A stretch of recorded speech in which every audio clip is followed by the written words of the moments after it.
Buenas, frías y agradables noches de la temporada de invierno adelantada en el país, en la Ciudad de México. Buenas noches a quienes nos están escuchando, viendo e interactuando esta noche de miércoles 14 de noviembre. Aquí está buscando calor Anastasia como todos nosotros. Anastasia, ven aquí a saludar, pero creo que no quiere ya ni levantarse. Muchas gracias. Disculpen, el día de ayer no hubo transmisión, pero les agradezco a quienes nos están viendo aquí en la plataforma de Genaro Villamil, en la plataforma de Proceso, en la plataforma de Homo Zapping, que próximamente vamos a inaugurar un nuevo sitio, o más bien vamos a cambiar el nombre de nuestro sitio de Homo Zapping a Villamil Informa. ¿Qué les parece?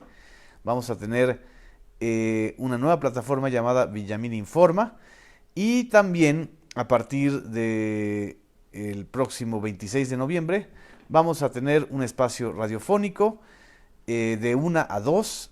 Vamos a transmitir también vía streaming y también vía radiofónica para que nos puedan escuchar. ¿Qué les parecen estas noticias? Los vamos a estar comentando próximamente, mientras la negra Tomasa quiere mandarles un saludo. Negrita, Tomasa, les está dando la espalda, porque ella ya está aquí como mi guardia nacional. Andrés Manuel López Obrador nos anunció el día de hoy en un evento de la tarde que dio a conocer el plan de seguridad, de paz, de Plan Nacional de Paz y de Seguridad, que vamos a tener una Guardia Nacional que en un periodo de 3 años, o en 3 etapas que durarán 3 años, pretende llegar a tener 50,000 elementos. 50,000 elementos que, según el general Luis Sandoval, el próximo secretario de la Defensa Nacional, se van a integrar en 3 etapas. La primera etapa se integrarán con las unidades ya existentes de la Policía Militar, de la Policía Naval, de la existente en la Policía Federal. En una segunda etapa, según dio a conocer hoy el secretario de la Defensa, se incorporarán más elementos militares, y en la tercera etapa se convocará o se abrirá la convocatoria para que se integren ciudadanos jóvenes que quieran ser formados en la nueva Guardia Nacional. Van a llegar a 50,000 elementos, van a haber 266 regiones. Esto representa pues un cambio muy importante del discurso de López Obrador en torno a cómo enfrentar la criminalidad. Es un proceso de transición prácticamente entre el retiro actual de las Fuerzas Armadas y la integración de la Guardia Nacional. Las Fuerzas Armadas, como ustedes recordarán, desde el 2007, cuando entró el señor Felipe Calderón, el que va a fundar ahora un nuevo partido, a lo mejor lo va a fundar con militares desplazados, o policías que van a ser desplazados. Él empezó esta historia de la participación de los militares en labores policíacas. Pero como ustedes verán aquí a Tomasa, esto le viene un lindo cacahuate porque ella se está limpiando.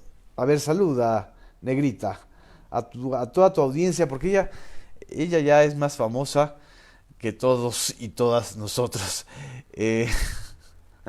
Tomasa nos está vigilando, es nuestra Guardia Nacional, nuestra guardia felina. Este anuncio fue el día de hoy. Andrés Manuel López Obrador, cuando en un breve discurso, no más de 20 minutos, él mencionó algo que es fundamental. No puede existir más de 80 homicidios al día en este país. No es posible que se haya llegado a este nivel de violencia, de corrupción, de criminalidad, mucho menos 20 años después de que se creó la Policía Federal, que él lo dijo muy claramente, no se ha consolidado. Hay falta de profesionalismo y de integridad, con honrosas excepciones, dijo, y evidentemente este es el final de aquella historia de creación de la Policía Federal que fue creada en la época de Zedillo y que fue inaugurada, por si ustedes no recordarán, con la toma de la ciudad universitaria cuando el movimiento del CGH, el Comité General de Huelga, en 1999, toma la universidad prácticamente está un año en huelga y se inaugura la Policía Federal con la toma de la ciudad universitaria. La verdad es que fue un muy mal estreno de la Policía Federal. Ya después, pues la Policía Federal también intervino en acciones de represión a los ciudadanos, como ocurrió en Atenco con el gobierno de Enrique Peña Nieto, en varios estados del país. Apenas acabamos de ver un episodio terrible, lamentable, en San Juan Ixhuatepec, en la colindancia con la Ciudad de México, en el municipio de Tlalnepantla, y colindancia con la delegación Gustavo Amadero, donde hubo un enfrentamiento entre policías auxiliares y policías normales de la Ciudad de México y pobladores de esta ciudad o de esta zona, y que tuvo que intervenir la Policía Federal. Es decir, prácticamente ha actuado la Policía Federal en estos 20 años como grupo antimotín, como grupo de persecución, como grupo de represión. En muy pocas ocasiones ha actuado como un grupo de investigación o un grupo que haya desmantelado cárteles de la droga o a grupos criminales. Eso es lo que ha venido sucediendo en estos 20 años. Y vaya que este asunto de que coincide el plan de paz y de seguridad nacional lanzado el día de hoy o dado a conocer por el grupo o el gabinete de Andrés Manuel López Obrador y el juicio de El Chapo Guzmán. A ese vamos a hincarle el diente en unos momentos, pero mientras, aquí estoy viendo sus comentarios. Bueno, en Oaxaca la Policía Federal, nada más por mencionar el caso de Nochistlán, la Policía Federal fue prácticamente a dispararle a la población, a agredir a la población de Nochistlán, Oaxaca, bajo el pretexto de que iba a ser una provocación o un enfrentamiento. No existió tal confrontación y tal enfrentamiento. Fueron a reprimir y a matar, tal como lo ha documentado desde junio del 2017 la Defensoría de Derechos Humanos de Oaxaca. Y vaya que el caso de Nochistlán y el papel de la Policía Federal en ese episodio es suficiente para documentar una comisión de la verdad. Ahora que van a estar discutiendo los diputados la formación de comisiones de la verdad, como ya definieron para Ayotzinapa. Yo creo que también Nochistlán merece una comisión de la verdad. Me dicen que ayer los planté sin previo aviso. El día de ayer estaba yo en la Corte de Nueva York. Me habían invitado como uno de los testigos protegidos del caso del Chapo. No pude entrar a la corte, no pude decir todo lo que sé del Chapo. Yo quería decir que pues el Chapo era un pobre agricultor que frutas vendía, melón y sandía.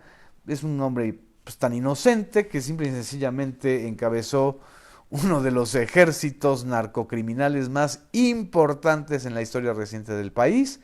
Construyó narcotúneles, pero él era un simple agricultor según su defensa. Mandó a matar a muchos de sus contendientes, armó una guerra como nunca se había visto en Ciudad Juárez, pero bueno, él es un simple agricultor. Lo digo evidentemente con sorna. El juicio del Chapo Guzmán está justamente engarzándose en el final de una era, en el final de un sexenio, en el inicio de otro, en el inicio de otra era, pero evidentemente el cártel de Sinaloa seguirá siendo uno de los grupos criminales más poderosos del mundo, con la complicidad, por supuesto, de Estados Unidos, de la DEA, de la CIA, porque no podemos olvidar que en la génesis del cártel de Sinaloa estuvieron los ex integrantes de la Dirección Federal de Seguridad, es decir, de la policía política del sistema priista, que prácticamente se transformaron en los capos de los principales cárteles iniciales de esta historia reciente, es decir, de los 80s para acá, de la guerra contra el narcotráfico o entre cárteles del narcotráfico. El Chapo Guzmán, ustedes recordarán, y si no, pues ahí están muchos libros, hay muy buenos libros sobre esta historia de la génesis del cártel de Sinaloa.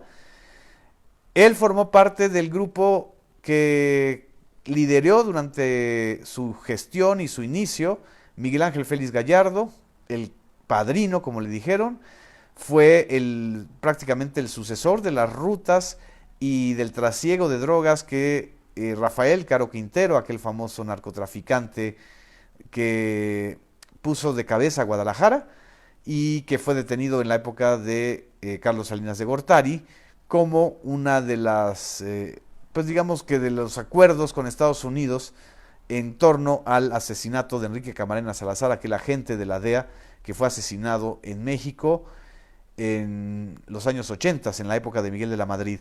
De ese grupo salió el Chapo. El Chapo pues formó parte de la segunda o el segundo círculo de Miguel Ángel Félix Gallardo, de Rafael Caro Quintero, y ya desde entonces, desde ese momento y desde esa época se hablaba de un personaje que se le conoce poco, que pocos periodistas, salvo Julio Scherer, tuvieron o han tenido el privilegio de hablar con él directamente, como es Ismael El Mayo Zambada. El Mayo Zambada, un hombre mayor que el Chapo, un hombre que viene justamente de la Policía Federal, perdón, de la Dirección Federal de Seguridad, de la ex Policía Política del Sistema, es, según el Chapo, eso lo dijo el día de ayer en su juicio, lo dijo a través de su abogado defensor, el verdadero jefe del cártel de Sinaloa no es el Chapo, sino el Mayo Zambada. Puede o no tener razón el Chapo. Lo que sí es cierto es que ahora sí el nombre de Ismael El Mayo Zambada, un personaje enigmático, un personaje mítico en la historia del narcopoder en México, un personaje que según varios testimonios y varios libros se ha vinculado a políticos muy poderosos, pues es el que queda y el que está en la sierra según esto y nunca lo han podido atrapar. Han atrapado a su hijo, el Mayito, y han atrapado pues al que el día de hoy testificó, Jesús Zambada, el rey Zambada, que acusó al Chapo de ser uno de los líderes del cártel de Sinaloa y no a su hermano. Jesús Zambada, desde 1987 hasta su captura en 2008, perteneció al cártel de Sinaloa y estableció el complejísimo sistema contable que lleva el cártel de Sinaloa, que lo ha vuelto una empresa transnacional. Miren, nada más dio como ejemplo este caso. Dijo que por un cargamento de 30 toneladas de cocaína que ellos importaron de Colombia, el cártel obtuvo ganancias de 78 millones de dólares por tonelada. A ver, si estamos hablando de 30 toneladas por 30, perdón, de 78 toneladas por 30, quiere decir que por esos cargamentos, estamos hablando de un ejemplo, el cártel ganó 2.340 millones de dólares. 2.340 millones de dólares. ¿Cuánto ganaron los que distribuyeron y ayudaron al cártel a distribuirlo en Estados Unidos? Esa es la investigación que hace falta. ¿Quiénes son los integrantes del cártel de Sinaloa en Estados Unidos? Y sobre todo, ¿a cuántos políticos, policías, militares, navales tuvieron que corromper para que este negocio pudiera funcionar durante tantos años?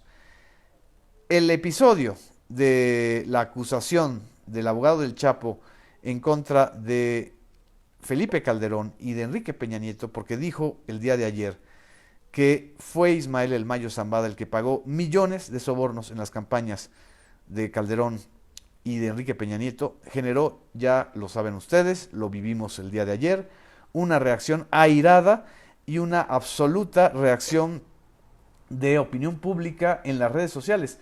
Nada más para que tengan ustedes idea de lo que opinan los usuarios de Twitter que me siguen a mi cuenta. No puedo yo hablar de los usuarios de otras cuentas. Pero el día de ayer, después de que se conoció esta acusación, que bueno, ya se sabía que iban a utilizar este argumento, pero nunca se había escuchado ante un juicio en Estados Unidos, y menos teniendo al Chapo esposado y mirando de manera enamorada a su esposa Emma Coronel. Yo pregunté en mi cuenta, ¿ustedes creen que son ciertas las declaraciones del Chapo Guzmán de que apoyó las campañas de Peña Nieto y de Felipe Calderón? Fueron, hasta el día de hoy, ya se cerró la encuesta, 22.880 votos. Nunca había tenido yo en una encuesta o en un sondeo lanzado en Twitter este nivel de participación de votos. Sí, el 88% dijo que sí le creen al Chapo, solo el 6% dijo que no y 6% comentó que es dudoso. Esta ecuación o esta proporcionalidad no se movió desde la noche de ayer. Y miren que yo estaba tuiteando ahí desde donde estaba en mi sitio viendo al Chapo. A otro Chapo, por lo menos. Esta ecuación, es decir, una abrumadora mayoría de los que al menos interactúan en Twitter y seguramente de ustedes mismos, de los que están en Facebook o están en otras redes sociales, en YouTube, pues claro que consideran creíble que el cártel de Sinaloa, ya sea dirigido por Ismael El Mayo Zambada, o dirigido por el Chapo, o dirigido por el señor Rafael Caro Quintero, por supuesto que contó con el favor y la protección de los expresidentes y de los más altos mandos militares. Estoy declamando porque Tomasa me está viendo con ganas de querer brincar encima de mí. Me dicen, sí, increíble que el Chapo tenga tal credibilidad. Digo, si yo preguntara, ¿ustedes creen que el Chapo no es un asesino? Pues evidentemente me van a contestar el 80% que sí es un asesino. Pero aquí no estamos preguntando sobre la calidad moral del Chapo. Aquí no estamos diciendo si es un criminal o no. Aquí estamos preguntando si es creíble o no que un personaje de este nivel y un cártel con este nivel de ganancias haya podido funcionar en México sin el apoyo de los más altos mandos políticos y sobre todo sin haber participado o financiado campañas electorales. Este es el gran tema de la narcopolítica en México. No si son personajes de Netflix, no si son o no los verdaderos capos, sino cómo es posible que el crimen en México se haya organizado desde el poder político. Por eso es necesario y necesaria la reestructuración de los cuerpos policíacos, de los cuerpos militares y vaya, del poder político. En fin, aquí estoy viendo sus comentarios, les agradezco muchísimo. Me dicen que la mayoría le cree al Chapo. Pues evidentemente le creen al Chapo no porque sea una buena persona, sino por sentido común. Se rasgan las vestiduras, pues los defensores de Peña, los defensores de Calderón, los que dicen, no, ¿cómo le vas a creer a un criminal? Pues claro que se le puede creer a un criminal porque no es posible que durante 20 años, incluso estando en la cárcel en Puente Grande, el Chapo se haya convertido en el gran productor, estratega y distribuidor de droga a Estados Unidos, tal como está la acusación del fiscal. Es decir, al Chapo le están cargando, ahora sí, tiene 11 cargos en su contra, entre ellos la gran mayoría es por el trasiego de droga a Estados Unidos. El trasiego de droga a Estados Unidos, encabezado por el Chapo, por el Mayo, por otro personaje que ya casi no se habla de él, que supuestamente está muerto, que es José Antonio Esparragosa, alias El Azul, pues fue una industria, es una industria de unos niveles que no hemos conocido nunca en el país. Al menos no parece ser tan o más rentable que la venta de petróleo. Porque si ustedes por 30 toneladas de cocaína van a tener niveles de ganancias de 2.340 millones de dólares, según el testimonio de Jesús Zambada, el rey Zambada, pues estamos hablando de un negocio casi tanto o más redituable que los bancos, o quizá muchos de estos dineros, y la gran mayoría, fueron a parar al sistema financiero a través del lavado de dinero. En fin, no quiero extenderme mucho. Me dice Frederick Nietzsche que falta Fox. De una u otra manera, el abogado del Chapo dijo de los 3 últimos gobiernos. Y los 3 últimos gobiernos, si nosotros sabemos contar, vienen de Fox, Calderón y Peña Nieto. Me van a decir, y aquí no me lo están preguntando, pero yo se los puedo comentar, los defensores de Peña Nieto dicen, no, ¿cómo va a recibir dinero del Chapo si lo atrapó 2 veces? Primero en 2013 y luego cuando se le escapó, en julio del 2015 que se le escapó y luego lo atraparon en 2016. A ver, tampoco no somos tontos. Ni lo atraparon ni se dejó ir por su astucia, sino por negociaciones, acuerdos y pactos con el poder político y militar. Porque nadie, como un personaje de este tamaño, puede andar por el país sin el entendimiento o la complicidad de algunos mandos militares, quizá no de todos, pero sí de algunos. Y por supuesto, sin que esos mandos militares informen o no informen al presidente de la República. Si no informaron, pues qué mal y peor para el presidente de la República, que es el jefe de las Fuerzas Armadas de este país. Entonces, el argumento de que como fue atrapado, eso anula el hecho de que haya apoyado la campaña de Peña Nieto, pues no es creíble, porque también a Elbester Gordillo la atrapó Enrique Peña Nieto, y todos sabemos que Elbester Gordillo pues apoyó financiera, humana y logísticamente a la campaña de Enrique Peña Nieto. En fin, esto es lo que está sucediendo y creo que embona con el replanteamiento que hay que hacer de la estrategia de combate al crimen organizado. Ya nos dimos cuenta que los únicos que han puesto más muertos en esta guerra horrorosa han sido los pueblos, la sociedad, los civiles, no los narcos, no los militares, no los policías. Por supuesto, han fallecido muchísimos militares con los que hay que tener mucho respeto a sus familias, muchísimos policías y también varios sicarios y narcotraficantes.